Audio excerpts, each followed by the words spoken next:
Hi hello friend, नमस्कार. आपण करतो आहे मेथीची छान अशी पुरी, जी आपण चहाबरोबर पण खाऊ शकतो आणि प्रवासासाठी सुद्धा नेऊ शकतो.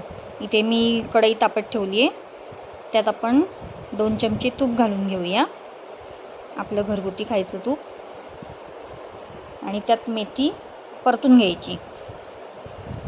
छान अशी मेथी परतली की त्याचा कडवटपणा जरा कमी होतो, त्यामुळे थोडीशी साधारण 1-2 मिनटासाठी अशी परतून घ्यायची मेथी.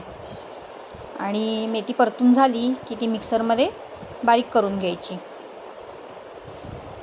थोडीशी जाड राहिली तरी चालेल, म्हणजे आपल्याला पुऱ्या व्यवस्थित लाटता याव्यात इतपत अशी बारीक करून घ्यायची.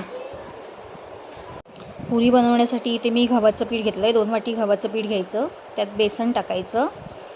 त्यात थोडीशी हिंग, हळद, जिरा पावडर, धना पावडर आणि मीठ टाकायचं चवीप्रमाणे. आलं लसूण पेस्ट आणि मिरची बारीक केलेली आणि मेथी टाकून घ्यायची आपण जी बारीक केली आहे ती. आणि नंतर तीळ टाकून घ्यायचे आणि थोडंसं पाणी घालून ते मळून घ्यायचं. मळून झालं पीठ की त्याचे एकसारखे गोळे करून घ्यायचे. जास्त घट्टही नाही मळायचं आणि जास्त सैल पण नाही मळायचं. आपल्याला पुऱ्याला लागतं साधारण त्याप्रमाणे.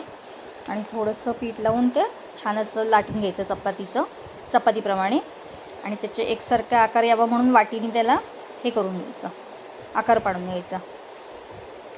त्यानंतर इथे मी तेल तापत ठेवलं होतं. त्या तेलात पुऱ्या सोडून एक पुरी सोडून तळून घ्यायची.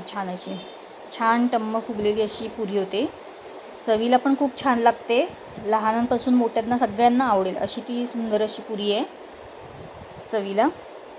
त्यामुळे तुम्ही नक्की ट्राय करा आणि केल्यावर कशी झाली ते मला नक्की सांगा. बाय.